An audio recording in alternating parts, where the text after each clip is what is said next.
Hello there, you are welcome to Asen Consult YouTube channel. If you're a new subscriber, you're welcome. If you're an old viewer, you are welcome back. Thank you for coming back. Today we are going to be talking about personal statement errors and how to deal with them, okay? Personal statement errors and how to deal with them.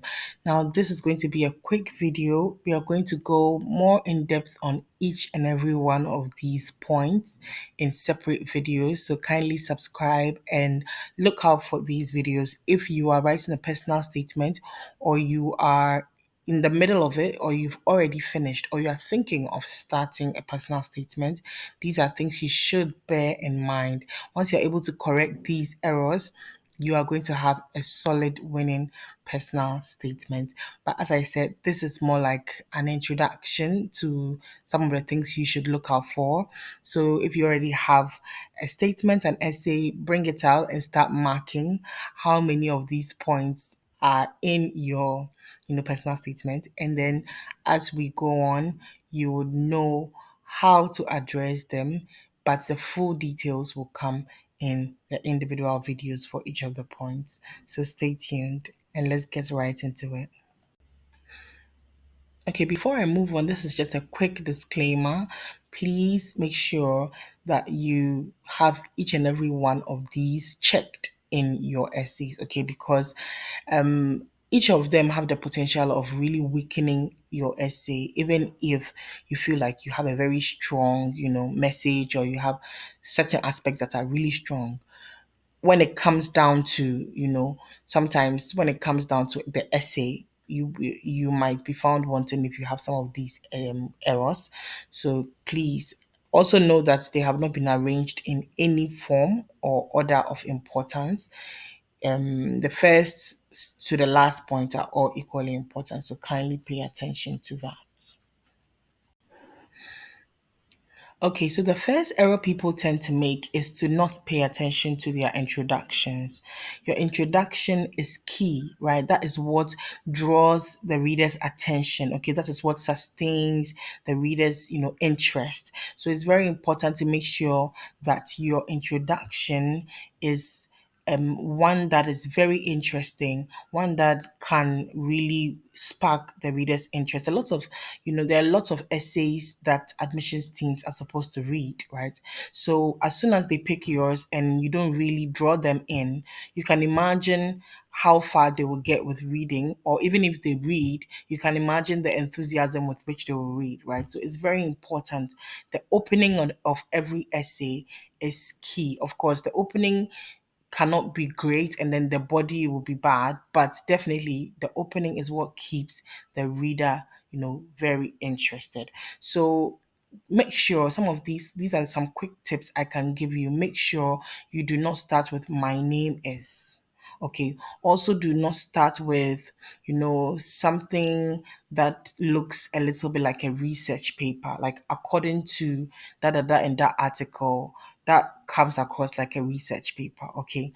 So some of the best ways, we're going to go into more detail, as I said, in the individual videos. Some of the best ways to start a personal statement is to start with a short story, okay, about your life, about an observation that you made, a quick quote, a quick quote that you can directly relate to your life, okay, a quick quote that you can directly relate to your life or an observation that you have made, or a staggering research statistic. Okay, so don't start with like according to this and that research. You can say maybe last year there were about 50,000 girls who were uneducated in Ghana. That alone is like, whoa, that's huge. That's a huge number. Then what follows can be, how does that relate to you? How does that relate to your community? How does that relate to your experience? Okay, then that follows like that. So you have to find a way to catch the reader's attention so that they will be able to, read with more enthusiasm. So that is it for the first point.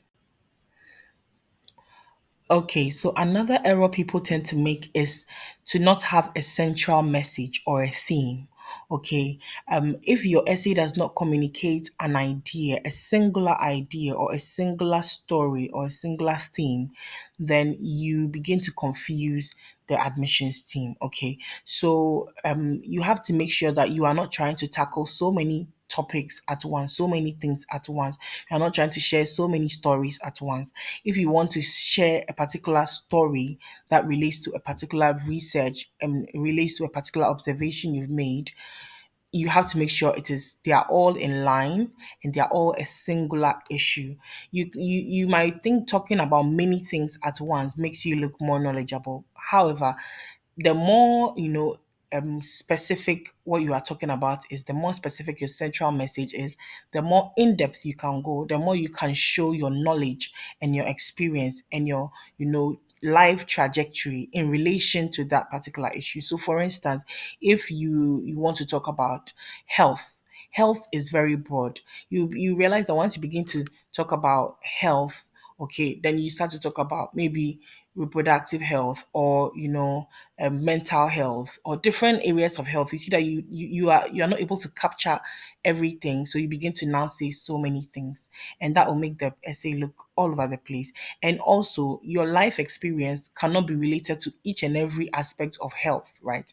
So what is that area of health that you want to talk about? Okay, so if it is mental health, then that's great. You talk about an experience you had in mental health, a statistic or a research that relates to mental health, how mental health relates to your community, how mental health relates to your academic life or your academic work, your academic journey, your career journey, your intended course of study, okay, and even the school you want to study in.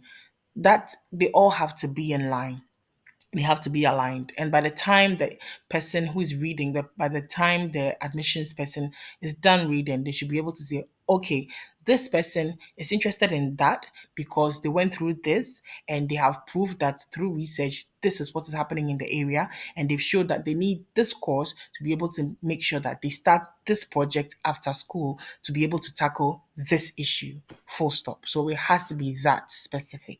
Okay, make sure you have a central theme.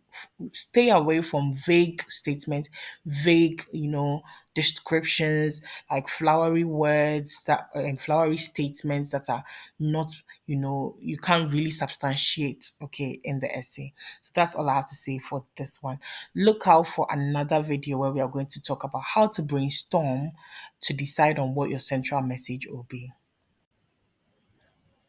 Okay, so just like how I mentioned in the previous one, once you know your central message, you then know what to put in and what not to put in. Sometimes we feel like we want to share everything that has happened in our lives to the admissions team. If it does not bear on what you are talking about, then it will be best not to write it. Okay, so for instance, maybe you lost a family member, you lost a loved one, or you went through a particular sickness or something. If it does not really help to buttress the point you are trying to make, then it will be very important to not write it, because then it's like, okay, you are just trying to fill the word count, or you're just trying to fill space with this story. Yes, the admissions team may just go like, oh, such a sad story. And you may think, yes, I've really written a very touching story. But when you look around, the story does not really match with anything you are talking about or the intended course of study, or it does not even lead the admissions team to the problem that you are trying to solve, in your community. So it's very important to be able to know relevant information to add. Even if you are trying to show research evidence for something, make sure you have the right research that directly matches with what you are saying. So if you want to talk about maybe teenage pregnancy in Ghana, there's no point, finding information about maybe I don't know, like infant mortality rate or something, or like giving a very broad, for instance, you want to link teenage pregnancy to maybe illiteracy. Okay, it will be really great to be able to show exactly how many of these women or these girls that are pregnant, that are getting pregnant, how many of them are really literate or not. There's no point writing the whole illiteracy rate of Ghana or the whole illiteracy rate of Africa to make it look so huge when you are talking about a specific group, of a specific demographic, which is teenage girls. So make sure that you have the relevant information, because that really helps to drive your point and it makes it look really, really solid. Okay, so weed out irrelevant information. Okay, so our next point is the poor linkage between your course of study and the rest of the essay. Yes, sometimes you can get so sucked into the essay and trying to tell a story, a really great story, but when you get to the point where you are saying, okay, this course is what I need to be able to solve this problem, or this course is the piece of the puzzle that is missing, then you see that like people just can't really connect the course to the whole essay. Okay, so make sure that even if you want to share a story or you want to share a side of your life, make sure that it is very much linked to the course, and you should be able to show that there is a particular knowledge, there's a particular experience, there's a particular set of skills that you need, and that this course can give you that is missing, like in the currently. So you need that course to be able to achieve that. Okay, if you like the admissions essay, the admissions team finish reading your essay and they are like, then why do they need this course? Then there is something missing. Okay, so please try and make sure that you are able to link the essay, the course of study with the rest of the essay. I'll go more into detail as to what to say about the course. Why this course is a question a lot of admissions team want to get answers to. So why this course? You should be able to research on the course modules and everything and show why this course is the perfect fit for your journey. Okay, so these are very, very important. You have to make sure you know them and you can relate them directly to your whole essay. Okay, so similar to the course of study, you have to be able to show why the school is the best fit for you. Okay, there are so many schools that are offering the course that you are offering. So why that school? Okay, so you have to be able to personalize it. I don't want to go too deep to make the video long, but you have to be able to personalize the school. Okay, the school has to be able to have certain facilities or certain opportunities or certain different play, for instance, placement opportunities into certain companies that you are really looking to work with, or opportunities to join certain specific clubs. Please mention the specific clubs or specific organizations or specific volunteering opportunities that are directly linked to what you want to do in the future. Okay, you can also even talk about some of the professors and their line of research that you really want to work with. Now, some people just feel like just write, I want to work with great professors in your university. What shows that any of those professors really match with what you are saying? Great is a very ambiguous word. So you can zero in on one or two professors and say these professors are working in this specific field, they are doing this specific research. I really want to work with them. And another thing is you also have to look at the school's alumni. Okay, and what are some of their achievements. It will also be able to help you to position yourself within that space, that okay, the school even has a vibrant alumni team that provides this and that service, that has even launched this and that project recently. So you have to be able to show that you have done extensive research on the school, not only in the school but outside of the school, and people who have attended the school and beyond. What are they achieving that are directly linked to, I keep saying directly linked to what you're talking about, because there's no point just researching that, oh, it has the best ranking in the world, it has the best alumni, or the alumni went and won like best astronaut of the year, when you don't want to be an astronaut, right? So it's very, very important to know it all boils down to having a central message that once you find this person is in this field, or you find this opportunity in this field, you fit it in and it fits perfectly. Okay, so it's very important to have that as well in your personal statement. Okay, another error people tend to make in their personal statements is either they, add irrelevant extracurricular activities to their essay, or they omit extracurricular activities completely. And that is, a really big problem, because the issue of passion, okay, the passion behind which you want to be able to take that course, right? The reason why you want to study that, program and return to your country to make impact you have to be able to explain how that passion came about. Okay. So that one is usually done at the beginning of the essay. But as you move on, you have to be able to prove that there is something you've been trying to do, or there is something you have been doing about that problem that you have identified, and it has to be in a form of an extracurricular activity or two. Okay, so let me explain this better. If you say that, okay, you have always, wanted to help people and maybe vulnerable people in society, that's broad. Specifically, maybe children living on the streets. Okay, now you've seen that one of the main issues is probably a lack of, education, or like, something, lack of housing or something. Therefore, you want to be able to study this course to be able to come and impact, to be able to come and find a solution, or to do all that has to be specific. I'm just saying this off the top of my head. That's why I don't have specific examples.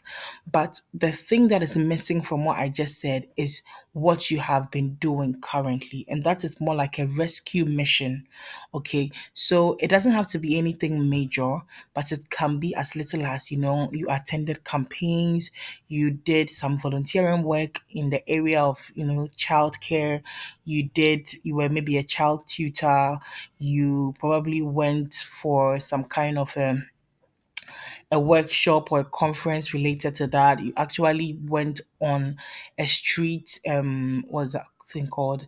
A street parade or something, where you were actually, you know, giving kids food or something. So like they have to be things that are substantial. You can even also, if you have an NGO, you can highlight it that you're actually working on an NGO that is already making this impact. I tend to call it a rescue mission.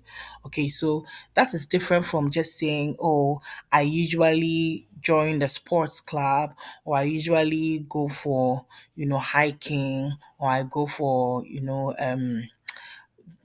yeah, like singing, and all those things are extracurricular activities. That's great, but does that really relate to what you are talking about, right? So it's very important to show that you already have a rescue mission that you are doing. I hope that is clear. We're going to talk a bit more in depth on extracurricular activities, and I believe that once you're able to show that well, it sends a strong message to the admissions team that you really have this thing you are talking about at heart. Okay, so if you are not involved in anything like that, please try and start getting involved. Okay, because you cannot say you are so passionate about something and you want to make a change when you're actually doing nothing about it now. Okay, so another point is lack of research evidence. Okay, um, a lot of people do not know the difference between like a research paper and like a personal statement. So they sometimes make the personal statement all about research information that they've gotten from here and then. No, however, it will also be you'll be doing yourself a great disservice if you do not show any research evidence, especially for certain statements and certain grand assertions that you'll be making. Okay, so if you want to prove something like opportunities for jobs in Ghana for maybe youth in this specific area is very low, you have to be able to show that in research with statistic and be able to cite correctly. Okay, a lot of people think you can just get up and make assumptions and just use that as the basis of your personal statement. No, you are trying to educate the admissions team. Okay, but at the same time, you shouldn't think that they cannot do their research or they do not know anything about what you are talking about. Okay, so you have to make sure that you have the research information clear and you have the research information directly linked to what you are saying. Okay, stay away from assumptions. If you cannot give a direct evidence to what you are saying, try and find another, way of putting it so that you can find a better research that matches it, or try and tone down or reduce the broadness or the breadth of what you want to talk about and focus on a specific thing so that you can get a good evidence for it. Now, it doesn't have to be a statistic like a number. It can even be, a result of a survey, okay, or something that proves a report, some part of a report from the World Bank which states this and that and that. If you have to use a quote, make sure you put it in correct, you quote it correctly, add the page number and everything, do correct citing. But it's very important that you have research evidence, especially for the postgrad level. Like, you should be able to prove everything you say. That is not a personal story with evidence. Even if you have an opinion, you have to be able to prove it, or you have to be able to show that that opinion was derived from a particular research, statistic that exists. Okay, so it's very important to put in research. We are going to do another video. That's why I say you should subscribe, because so many videos are coming up in these areas that will really help to strengthen your personal statement. So make sure that you look out for the video where we will teach you how to incorporate research in your personal statement.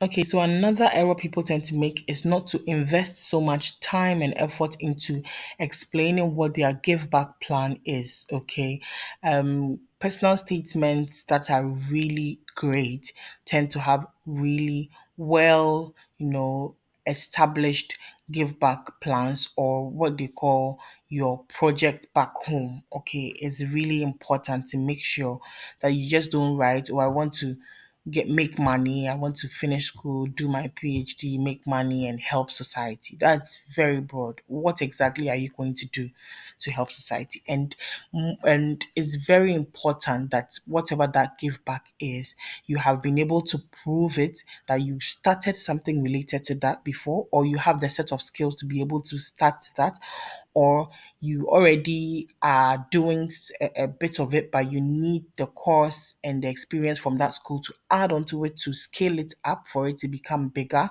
right? So your give back plan shouldn't be something that is so outrageous, like, okay, so even though I started, doing volunteering to teach children in my community, I want, after my what's it called, after my course, I will become like the education minister. That that doesn't, or like, I will set up a huge school. Okay, you can set up a huge school in the long term. So if you want to write something like that, you can give yourself, or in the short term, I would return to Ghana, maybe start doing some little door-to-door campaigns about the importance of education, blah blah blah. This is just something I'm coming up from my head.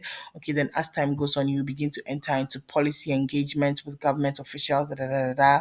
Then you will also become a consultant where you're helping private schools, and da, da, then eventually, maybe you can even give timelines, right? Eventually you will now be able to set up a school. Okay, now all these things, as I said, have to be linked back to the problem you have identified at the beginning, the experience that you went through that made you want to solve this problem, the courses that you've been taking all this while, how have they prepared you towards this final goal? And how will this school and this course also really like push you all the way to the goal that you want to achieve? So don't just write, "I want to come back to Ghana and make things better." It's not very encouraging. It's not inspiring at all. So in as much as I want you to be ambitious about your give back plan, make sure it is sensible and it is feasible as well. Okay, so we will do more videos on this so that you will know exactly how to go about it.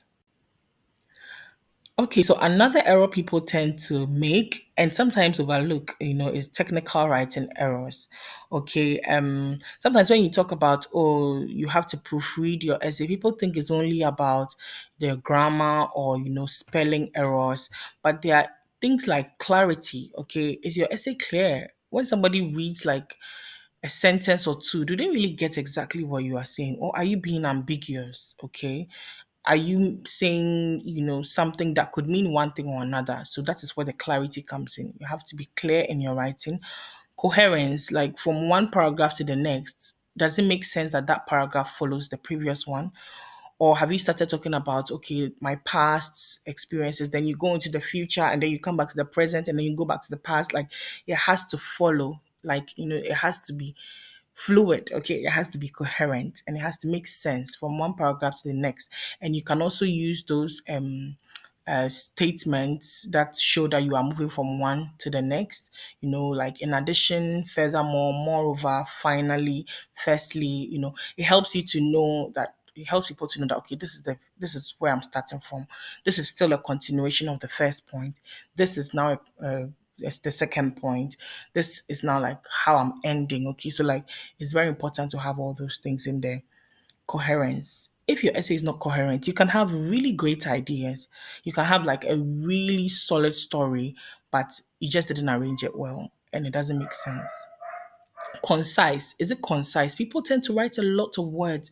Like there was a personal statement I was reading last time, and the person was like had the longest sentence I have ever read, which was like three different lines, which is one sentence, you know, and it wasn't even really punctuated well. So it's very important to make sure that you are concise. If you can write it in a shorter form, do that. If you can reduce the number of words and this repetition of sentence, you can see a sentence first, then the next sentence actually just means the same the first sentence. You've just written it in other words, or some people say in other words, or all that is just too much verbosity, verbose. When your essay is verbose, it tends to be difficult to read, and when it's not punctuated well. Okay, sentence structure and grammar. Okay, so you have to get your tenses right. You have to make sure that your sentences are varying. It's not everything I went here and then I went and then I.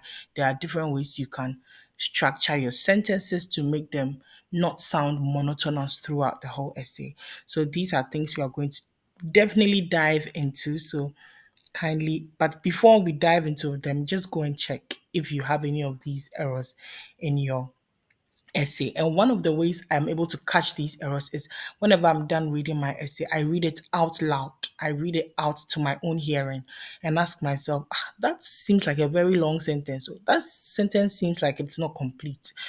So it's very important to read the essay out loud to yourself. You will be able to catch some of these errors. Okay.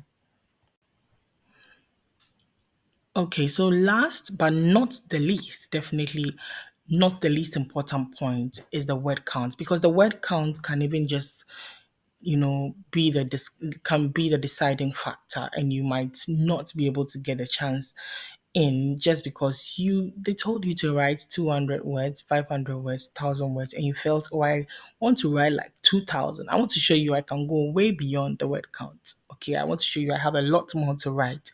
Or they said write 100 and you're like, I think I can write only 15 or 50. No, you have to be as close to the word count as possible, but do not go over the word count. Do not even go over the word count by one. Please do not. There are certain schools that do not even let you go beyond the word count because they have set parameters. Wherever you upload it, they can easily flag and say you've gone beyond the word count. Some of them too do not flag it. But they will be able to tell easily that you have gone beyond the word count. And that gives you an undue advantage over every other person who is also sending the application in. Okay. If you also realize that they say write 200 words and you're writing only like 50, that means that you are not really maximizing, because they have sat down and realized that for somebody to be able to explain this thing to the best, to the level we want, they should be able to put it in at least 180 to 190 words, push it 200, right? So try and be as close as possible to the word count, but do not go over the word count. I will also release another video that shows you how to reduce your word count. So if you have a document that has gone beyond its word count, do not worry. We are going to go in depth in how I'll give you examples on how to reduce your word count. And there are so many interesting ways that you can go about that. So, this is the end of today's quick. I call it quick because I can go on for like a whole hour teaching you about personal statements, but this one is for you to go and check if you have any of these errors. And if you feel like there's another error that I probably have left out, you can put that in the comment section. But I hope you learned something from this, and kindly subscribe and look out for more videos that are going to, and these are also very relatable to writing other essays as well, especially the technical bits, the intro bit, the referencing bit. That's also, relates to reports and research and so many other things that you will need this information for. So kindly make sure you share with anyone who needs information about writing. And I wish you a happy personal essay writing season, okay? Because very soon, applications are going to be school applications are going to be open, in many, many schools. And so I'm really looking forward to teaching you a lot more on how to be able to write a winning personal statement. So see you in our next video. Take care. Bye bye.